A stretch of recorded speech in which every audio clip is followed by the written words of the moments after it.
Mini Switzerland గా పేరొందిన అనంతనాగ్ జిల్లా పెహల్గాం సమీప బైసరన్ లోయలో జరిగిన ఉగ్రదాడిలో దాదాపు 30 మంది చనిపోయారు. ఇందుకు పాకిస్తాన్ కేంద్రంగా ఉగ్ర కార్యకలాపాలు సాగిస్తున్న లష్కరే తోయిబా అనుబంధ విభాగం ద రెసిస్టెన్స్ ఫ్రంట్ ఈ దాడికి తెగబడినట్లు ప్రకటించుకుంది. సైనికుల దుస్తుల్లో వచ్చిన 5 ఉగ్రవాదులు ఈ దాడి చేసినట్లు ప్రత్యక్ష సాక్షుల కథనం. కాల్పుల అనంతరం సమీప అడవుల్లోకి వారు పారిపోవడంతో భద్రతా సిబ్బంది తీవ్రంగా గాలిస్తున్నారు. కాశ్మీర్లో కొంతకాలం నుంచి పర్యాటకుల తాకిడి పెరిగిన నేపథ్యంలో ఉగ్రవాదులు ఈ దారుణానికి ఒడిగట్టినట్లు భద్రతా దళాలు భావిస్తున్నాయి.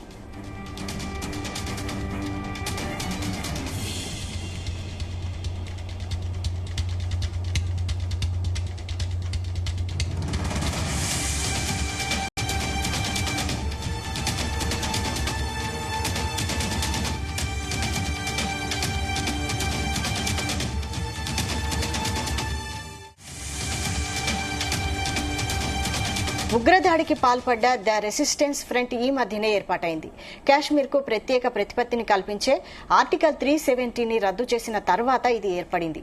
తొలుత ఆన్లైన్లో ఉగ్ర కార్యకలాపాలను నిర్వహించేది.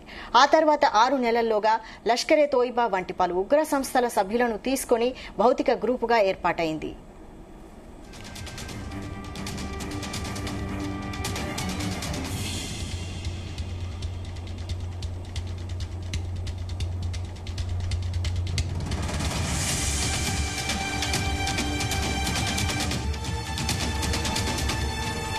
దీని వెనుక పాకిస్తాన్ ఉంది. పాకిస్తాన్ కు చెందిన ఐఎస్ఐ నే టీఆర్ఎఫ్ ను సృష్టించిందని నిఘా వర్గాల సమాచారం. లష్కరే తోయిబా నుంచి ప్రపంచం దృష్టిని మళ్లించడానికి ఈ టీఆర్ఎఫ్ ను ఏర్పాటు చేయించినట్లు నిఘా వర్గాలు చెబుతున్నాయి. లష్కరే తోయిబా ఉగ్ర కార్యకలాపాలకు కారణంగా 2018లో నిషేధిత దేశాల జాబితాలో పాకిస్తాన్ను ఆర్థిక చర్యల టాస్క్ ఫోర్స్ టీఆర్ఎఫ్ చేర్చింది.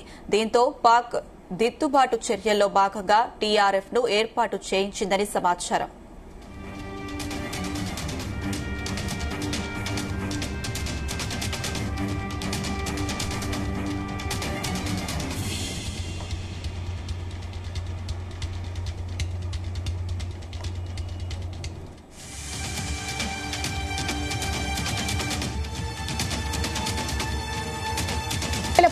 లో ఏర్పాటైనప్పటి నుంచి టీఆర్ఎఫ్ దాడులకు దిగుతోంది.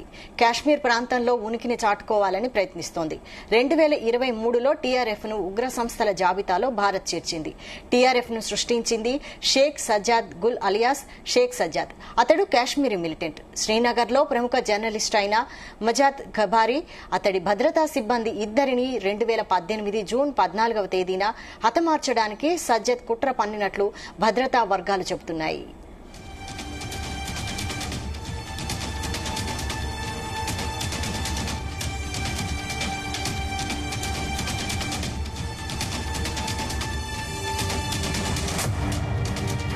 ఉగ్ర కార్యకలాపాల కారణంగా పలు చట్టాల కారణంగా సజ్జద్ ను ఉగ్రవాదిగా కేంద్ర ప్రభుత్వం ప్రకటించింది. గతంలో అతడు లష్కరే తాయిబా కమాండ్ గా పనిచేశాడు.